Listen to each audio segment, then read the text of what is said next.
Inheritance doesn't always reveal wealth. Sometimes, it reveals the truth. My name is Camille Donovan, and from wherever you're watching this, stay with me. Because I need to ask you, has your own mother ever treated you like a footnote at your father's table? Like a placeholder until her favorite showed up? It was a Thursday. Rain tapped against the windows like it knew what was coming. The will had been read. Not in a grand lawyer's office with mahogany chairs and glass water jugs like in the movies. No, just in my mother's dining room. A room that still smelled like the roast I made for my father the last Thanksgiving before his heart attack. The lawyer had already left. And now only family remained, if you could even call it that. I sat at the edge of the table, quiet, still. Across from me, my younger sister Chloe was grinning like she'd just won a prize at a raffle. Her new fiancé squeezed her hand under the table. Mom sat at the head as always, wearing pearls she hadn't earned and sipping from the wine glass I bought her last Christmas, the one she never thanked me for. That's when she put her hand on the will. Not metaphorically. Literally. She leaned forward, her palm flat over the paper like it was her crown. "You won't get a penny, Camille," she said. Her voice was sugar-coated venom. "Dad's decision stands. The house, the savings, the stocks, all go to Chloe. That's what he wanted." I didn't speak. "Not yet," she went on, twisting the knife like she'd practiced this speech in front of a mirror. "You always said you didn't care about money. So now's your chance to prove it." Chloe giggled, a soft, smug sound that filled the silence like static. Everyone stared at me, waiting for the explosion, waiting for the scene, waiting for me to beg, cry, shout. But I didn't do any of those things. I simply placed my fork down on the edge of my plate. Then my knife. Deliberate. Graceful. I looked directly at my mother and said, "Then you won't get anything from me." The air shifted. Her smile faltered. But I didn't flinch. I rose from my chair, the same chair I used to sit in as a child, legs swinging while Dad told me bedtime stories over dinner prep. No goodbyes. No theatrics. Just the sound of my heels clicking against the wood floor as I walked away. Behind me, I heard Chloe scoff, so dramatic. But even she sounded unsure. Because I didn't cry. I didn't beg. I just left. And in that moment, that exact moment, I knew. They hadn't just disrespected me. They had freed me from the need to prove anything. From the chains of being the good daughter. From the lie that family always means love. What they didn't realize, the girl they just cut off, was the only one who ever held them together. And what happened next? Let's just say, they'll never forget it.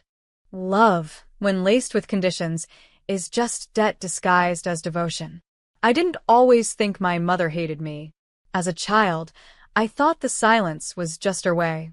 The way she never hugged me after my dance recitals. The way she ruffled Chloe's hair, but never mine. The way she'd say, "Why can't you be more like your sister?" Like my very existence was some sort of inconvenience. I told myself she was just strict, busy, tired. But over the years, the excuses wore thin, and the patterns became impossible to ignore. Chloe was the princess. Everything she touched was praised, even if it was broken. Every mistake was brushed off. Every tantrum rewarded. She crashed Dad's car at 17. They bought her a new one. She failed 2 semesters of college. They called it academic burnout and flew her to Italy for emotional recovery. Meanwhile, I graduated magna cum laude, paid my own tuition, got a job at a tech firm, and wired money home every month to help with bills. No one clapped. No one asked how I was sleeping, or eating, or living. Mom just said, "Well, you're the responsible one. You don't need help." I used to carry that sentence like a badge of honor. I don't need help. Until I realized it wasn't praise. It was abandonment dressed up as admiration. When Dad passed, I stepped up. I organized the funeral, paid off part of the mortgage, made sure Mom had groceries while Chloe was busy finding herself in Bali.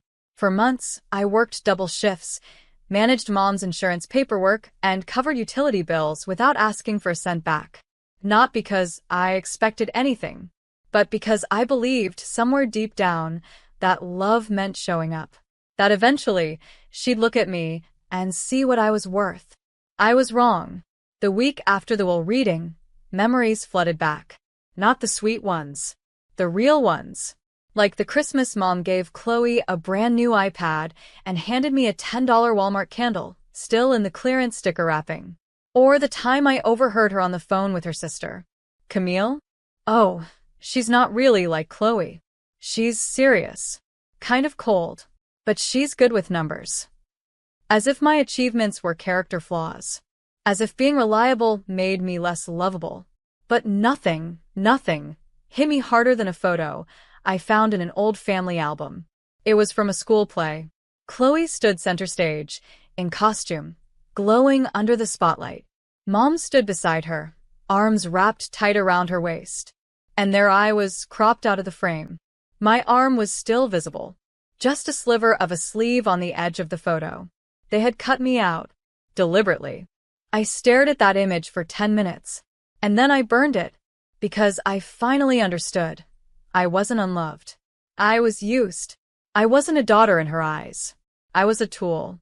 And the moment I stopped being useful, she discarded me. Like I was nothing more than background noise in someone else's spotlight. But what she failed to realize. Backgrounds are where foundations are built. And I was about to build something so strong, so undeniable, that even she wouldn't be able to crop me out again. Some inherit the house. Others inherit the wisdom not to beg for the keys. I stayed gone. No texts. No calls. No awkward drop-ins pretending things were fine. And at first I thought they didn't notice. But then the cracks began to show. Chloe was in over her head before the ink dried on the will. She moved into the house with her fiancé, the same one who once told me I was too intense at a dinner party when I corrected his math in front of friends. They started renovations immediately, tore out Dad's favorite oak floors and installed cold, trendy concrete slabs for aesthetics. She listed Mom's car for sale to make space. She cut off the gardener, fired the cleaning lady, and ignored a leaky pipe in the kitchen because, in her words, how hard can plumbing be? Within 3 weeks, I heard she'd missed the property tax deadline. 2 of Dad's remaining rental clients, the only income source left, threatened to leave due to mismanagement. By week 4, a family friend sent me a photo of the house. The front lawn, once trimmed and edged with tulips I used to plant each spring, was overgrown. The windows looked dirty. The porch light was shattered. But what struck me the most wasn't what I saw. It was what I felt. Nothing. No guilt. No ache. Just a hollow space where obligation used to live. One morning, I got a call from Mrs. Hemsworth, my dad's old accountant and lifelong friend. Her voice trembled as she said, "Camille, I'm sorry. I thought I should let you know. They're struggling. Chloe's made a mess of things. Honestly, everyone thought you'd be the one to take over. You were the responsible one. You always have been." I didn't respond at first. She added quietly, "You should have been the one. Everyone knows it." That stuck with me. Echoed. Not out of pride, but because it proved something I'd always wondered. They all saw it. They just stayed silent. That Saturday, I drove to the cemetery alone. Dad's grave sat on the east side, under the willow tree where the sun reached late. I hadn't visited since the funeral. Not because I didn't miss him, but because it hurt to feel like he left me behind with them. I stood there for a long time, wind nudging the hem of my coat, watching the light shift across his name. And I whispered, "I'm not fighting them. I'm not rescuing them. Not this time. You taught me how to stand, so now I'm standing but not for them." I let the silence settle, then added, "I hope wherever you are you finally see me." On the drive back, I passed by the old neighborhood. Kids were riding bikes. A woman was walking a dog with a stroller in the other hand. And for the first time, I saw my childhood not as a memory but as a survival story. I had grown up in the shadows of someone else's spotlight. Now, the light was gone. And I wasn't chasing it anymore. I was building my own. Sometimes, the most powerful sound isn't a scream. It's the silence that follows your absence. When you grow up being told to keep the family together, You become good at things that go unnoticed. You learn how to stretch a dollar, how to read tension in a room, how to write emails for your father's clients because he never liked all the computer stuff, how to keep the books balanced while your sister overspent the budget, again. But when I walked away from them, I took all that knowledge with me, and for the first time, I used it for myself. I rented a small studio with peeling paint and terrible lighting. It had no air conditioning, but it had sunlight and silence. That was all I needed. I called up 2 old colleagues, women I had worked with during my corporate years. Women who, like me, were passed over, used, or ignored. They knew the grind. They had nothing to prove and everything to build. We started small. Branding services, data analytics for small firms, content planning. Within 2 months, we had 5 clients. By month 6, 14. I worked from morning till midnight. Not out of desperation. Out of freedom. This time, I didn't feel drained. I felt lit from the inside. One of our earliest clients was a logistics firm my family had once mocked. "They're too small time," Mom had said years ago when I suggested partnering with them for Dad's company. Now, that same firm had quadrupled in size and became our biggest account. I didn't mention the family connection. I didn't need to. We did the work. We delivered. We scaled them. They recommended us to 3 other firms. And just like that, the dominoes began to fall. 3 months later, I received an email from Business Growth Weekly. Subject: "We'd like to feature your startup in our Women Who Lead Spotlight."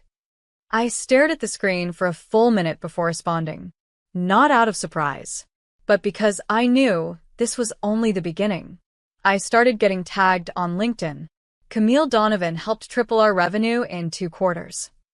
Leadership that listens, adapts, and delivers. Proud to work with this team. I didn't brag. I didn't boast. I just let my work speak for me, in a language my family never bothered to learn. Meanwhile, back home, things weren't going so well. The house Chloe inherited was up for sale, quietly at first, then publicly. A cousin messaged me, "Hey, is everything okay with Aunt Marla and Chloe? I saw their listing. Looks desperate." I didn't reply, but I clicked the listing. Saw the photos. The fancy chandelier had been replaced by a cheaper fixture. Dad's antique bookshelf was gone. The walls looked cold, not just empty, but stripped of identity. There were price cuts every week. Still, no offers. I heard whispers from old neighbors. "Chloe's not as sharp as people thought. Your mom's been asking around about reverse mortgages." But I said nothing. No warnings. No rescue. No, "I told you so." Because I wasn't their safety net anymore. I was my own foundation. And here's the thing about building quietly. By the time they notice you've disappeared, you're already too far ahead for them to catch up. They gave me nothing, and still lost everything. The house on Wrenhill Lane used to be a symbol. People would pass it and whisper, "That's the Donovan place." Not because it was flashy, but because it stood for something. My father's pride. His legacy. Stability. Now it was starting to rot from the inside out. The roof had gone untouched through the winter. The tiles were curling like dead leaves. A pipe burst in the basement, flooding the foundation. Power got shut off for 2 days straight in June because Chloe forgot to pay the bill again. I didn't hear any of this directly. But whispers have wings in a small community. The family name started slipping from reverence to ridicule. Chloe had no idea how to manage estate taxes or navigate Dad's residual business contracts. She tried selling off furniture, even some of Mom's jewelry, but couldn't explain the missing paperwork when a buyer asked for verification. She posted a desperate Facebook message looking for a consultant to help her restructure Dad's old company. Nobody responded publicly, but someone screenshotted it and sent it to me, captioned, "Remember when she said you were too serious for business? Look who's serious now." I didn't reply. I didn't laugh. I just saved it. Mom started calling extended relatives. People she hadn't spoken to in years. People she once looked down on, like Aunt Rochelle, who worked 2 jobs after her divorce and was never polished enough for family parties. Now, she was dialing Rochelle like a lifeline. Nobody picked up. Nobody returned her messages. Then one morning my phone buzzed. It was her. My mother. I stared at the screen. I didn't pick up. She called again. And again. On the fifth try, I answered. Not with my voice, but with a text. You said I wouldn't get a penny. And you were right. I never needed one. Then I blocked the number. There was no satisfaction in doing it. Just clarity. A clean line drawn through years of disrespect. Word spread that the house was going into default. Neighbors whispered at the grocery store. One posted a vague tweet. Wild to watch a legacy fall apart in slow motion. Wren Hill isn't what it used to be. Another tagged me in a photo of the front gate with the note torn off the mailbox. I untagged myself. Because I didn't need to gloat. I didn't need to circle back and say, look what happened. They were already living in the ruins of what they chose. Mom tried one last thing, the ultimate guilt move. She emailed me. Subject. Please talk to me. No message body. Just an attachment, a photo of Dad's grave. As if that would break me. But it didn't. Because I had already spoken to him. I'd made peace. And she didn't get to use his memory as a weapon. Their world was crumbling. Not because of me, but because I was no longer holding it up. And when people build kingdoms on the backs of those they call lesser, they're always shocked when the ground disappears. Erased daughters don't disappear. They just learn to rise louder than memory. It started with a LinkedIn repost. Someone from one of our client firms, a VP, shared my story in a corporate leadership group, saying, Camille Donovan's journey is what real resilience looks like. Quiet power, built from scratch. That one post was shared over 2,000 times. Then came the invite. A prestigious women's leadership summit in Chicago. Would you be our closing keynote? They'd cover my flight, hotel, even give me a stipend. But more than that, they wanted my voice. Not for a client. Not behind the scenes. Front stage. Centered. Heard. I almost said no. Old wounds have a way of whispering doubts. But something in me, the version of myself that never needed their validation, said yes. I wore a deep burgundy suit. No brand labels. Just sharp tailoring and quiet confidence. The room was packed. Women from finance, media, health, and tech, CEOs, creatives, mothers, founders. And as I walked to the podium, I didn't shake. Because I wasn't there to prove anything. I was there to be. My speech wasn't full of buzzwords or bullet points. It was a story. I told them about growing up as the shadow behind someone else's crown. About bookkeeping without a title. About being the safety net everyone needed. Until they didn't. I didn't name names. Didn't speak with venom. But I said this. Sometimes being erased is a gift. You get to rewrite your life in your own ink. You get to stop performing and start becoming. And when you rise, not to get back at them, but to finally see yourself, you realize they didn't break you. They freed you. I looked out into the crowd. Eyes were wet. Hands gripped notebooks. And then they rose. A standing ovation. Thunderous. Sustained. Soul deep. Back home, I didn't know this, but someone had recorded the speech and posted a clip online. A neighbor tagged my mother in the comments. She watched it late at night, alone in the dim living room with the curtains drawn. She didn't know I'd find out.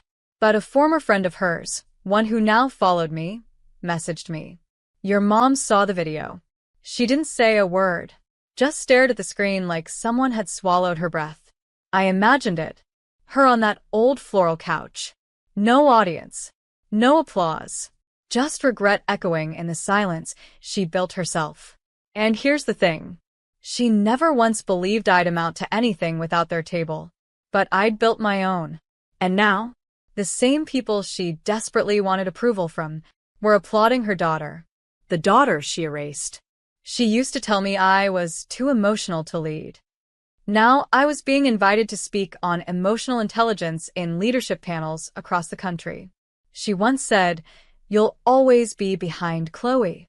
Now Chloe couldn't pay off a leaking roof. She had bet everything on the wrong legacy. That night, I received a package at my office. No return address. Inside was a photo, me and my dad from when I was 10, sitting on the front porch, books on my lap. Taped to it was a note. You always were the one who paid attention. It was her handwriting. No apology. No explanation. Just that. And honestly, that was enough. Because now she knew what I'd always known. Power doesn't live in inheritance. It lives in who you become after they stop believing in you. Some visits aren't for reconciliation. They're for release. It had been over 2 years since I last saw the house. The walls that once held my childhood, my sleepless teenage nights, my quiet sacrifices, had become nothing more than faded siding and overgrown hedges. I didn't knock. I didn't park in the driveway. I just stood across the street, breathing in a moment I had waited for without realizing it. Not revenge. Closure. The house looked tired. The white trim was yellowing. The windows streaked. The roses Dad once trimmed like clockwork were now long, wild arms of red and thorn. There was a foreclosure notice tucked halfway under the welcome mat. A welcome mat. Still there, after everything. I walked up quietly and slid an envelope into the old brass mailbox. The letter inside wasn't bitter. It was honest. You gave me nothing. I gave you everything. Now I give you space and silence. Not because I'm angry, but because I finally understand. I was never meant to belong where I wasn't seen. You made your choice. And now I've made mine. This is the last thing I'll ever leave at this house. No signature. Just the clean end of a story. I turned and walked away, my heels soft against the cracked concrete path, my breath steady. Behind me, a curtain shifted. She'd seen me, but she didn't come out. Not this time. Later that week, I heard from a former neighbor who still watched the street like a retired detective. She found the letter, he told me. She stood there for a long time, reading it over and over. Then she sat on the porch steps. Just Saturday. He paused. She looked small, Camille. Like she'd finally realized how much she'd lost. I didn't feel triumphant. I felt still. Because sometimes the greatest power is walking away, not in rage, but in peace. Letting someone sit in the silence they created. That weekend, Mom called my old cell, the number I no longer used. She left a voicemail I would never hear. I imagine it wasn't an apology. She never did those. But I also imagine she was holding the letter in one hand and an overdue water bill in the other. While Chloe scrolled her phone on the couch, still waiting for the world to hand her something she never earned. That was their circle, and I was finally outside of it. Meanwhile, my circle was growing. I'd just signed a lease on a second office location. My assistant was onboarding 2 new interns. Our firm had been featured in 3 more business publications that month. I was building a legacy, not out of spite, but out of the space they once called empty. And that childhood home? It was no longer home. It was a shell. A place I outgrew the second I realized I was never the problem. Sometimes the letter you leave behind isn't for them to understand. It's for you. To know you finally said everything without needing a single reply. Some legacies aren't inherited. They're rebuilt from rubble and risen from silence. The gala hall shimmered with soft gold lighting and navy blue tablecloths. Crystal glasses clinked softly. The theme was voices that change futures. I didn't expect much when I got the invitation. I thought maybe I'd be sitting at a table near the back, a token nod to my company's recent work. But as I walked in, the event director found me instantly. She smiled. "You're our final honoree tonight." I froze. "Philanthropist of the Year," she said. "Your foundation, your journey, it's inspired so many." I stood backstage, just off the velvet curtain, as the MC read my name. "Tonight, we honor a woman who didn't just rebuild after betrayal. She turned silence into strategy, pain into progress, and memory into momentum." People began to clap. Then the applause built. Thunderous, echoing. A rhythm of recognition I never once begged for, but had earned. I stepped into the light. Not the light they thought I'd crawl toward, but the light I had built myself, brick by brick, speech by speech, decision by decision. I took the mic and scanned the room.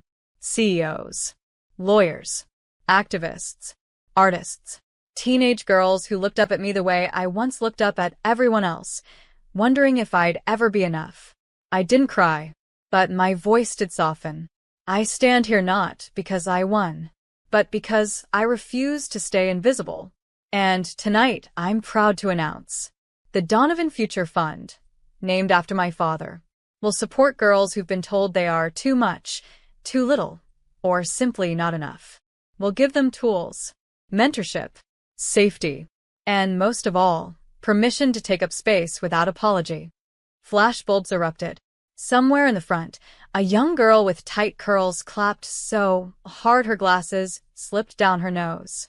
At that same moment, in a house 2 towns away, my mother sat in the dark. Power shut off again. No central heating. Just a candle flickering in the corner, next to bills piled on the coffee table like unpaid sins. She had no one left to blame. No one left to beg. Only Chloe, dozing on the couch, jobless and bitter. And the TV. The gala was airing on the local network. I filled the screen in high definition. Poised. Glowing. A crown of earned grace across my shoulders. And as my voice rang out through the speakers, I imagined she leaned forward and saw everything she threw away. She said I wouldn't get a penny. I say in my final voiceover, as the gala fades to black.